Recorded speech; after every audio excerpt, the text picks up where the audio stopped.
Good morning, 9th standard. How are you all? Yesterday, we are reading the French Revolution, chapter 1 of history, and we read till the struggle to survive. Like yesterday I told you, because of increase in population, जैसे population ज़्यादा बढ़ने लगा, income source कम होने लगा लोगों का, so ये situation worst होती गई day by day. But survive करने के लिए स्ट्रगल तो करना ही पड़ता है, जिंदा रहने के लिए कुछ ना कुछ तो करना ही पड़ता है. So emergency of middle class period launch हुआ, एमरजेंसी लग गई उस समय. In the 18th century a new social group emerged who were known as the middle class. They had become rich by expanding of overseas trade and manufacturing goods.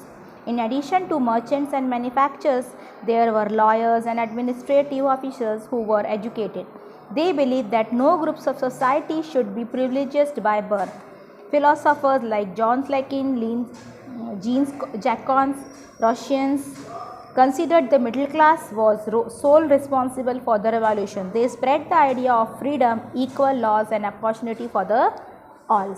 अब क्या हुआ, इसमें struggle of middle class की वजह से middle class को तो ज़्यादा स्ट्रगल करनी पड़ती, बट दे बिकम रिच. उन्होंने ये आइडिया लगाया कि वो लोग ओवरसीज़ यानी बाहर जाके अपना सामान बेचने लगे. जब ओवरसीज़ जाके वो लोग अपना सामान बेचने लगे, they start doing business through overseas.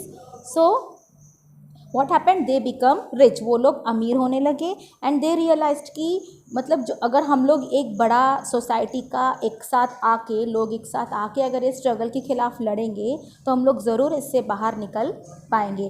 कोई भी बर्थ से, जैसे कि पहले मैंने बताया था, जो 3 क्लासेस में वहाँ के लोगों को डिवाइड कर दिया गया था, first, second and the third states के हिसाब से. तो वो जब स्टेट्स के हिसाब से डिवाइड किया गया था वहाँ के लोगों को, तो they don't want this division by the state.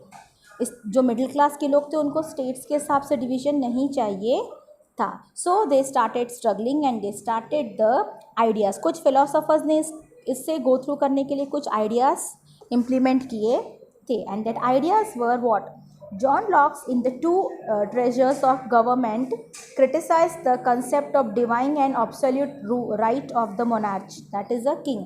पहले किंग था ना, डिवाइड एंड रूल पॉलिसी था, या जो राजा का बेटा ही राजा बनेगा ये वाली पॉलिसी था. प्रीस्ट का बच्चा ही प्रीस्ट बनेगा. मिडिल क्लास है जो मर्चेंट है तो वो हमेशा मर्चेंट ही रहेगा. ये वाला सिस्टम को फॉलो नहीं करना चाहिए, इस हिसाब से वो लोगों ने सोच शुरू की.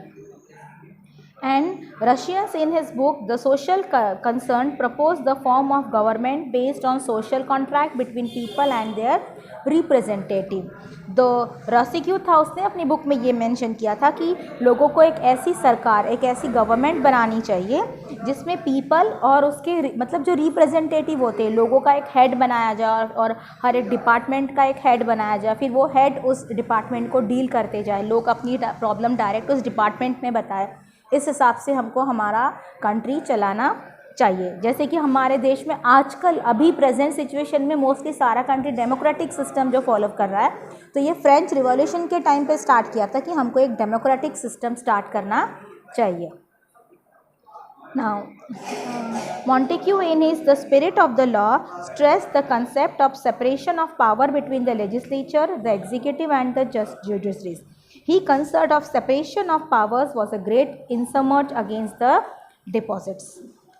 American Constitution and its gratitude individual rights was important example for the political thinker of the France के कई सारे पॉलिटिकल थिंकर्स के लिए यही आइडिया सबको ठीक लगी and they start working on that. That's why the outbreak of the revolution यहाँ से जन्म लेता है. On 5th May 1789, Louis XVI called for an assembly of the State General to pass the proposal for a new tax.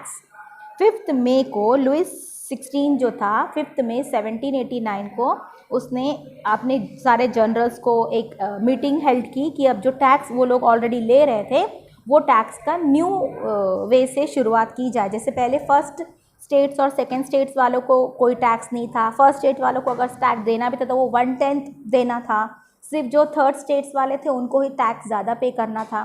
तो ये system पे जब लोगों ने अपोज शुरू की तो लुइस 16 ने एक जनरल मीटिंग बुलाई और उन्होंने ये न्यू टैक्स रेवोल्यूशन को लाने का उन्होंने अपने जनरल के साथ प्रस्ताव रखा. And in my next lecture we will see that what was that new tax system that Louis 16 was going to follow.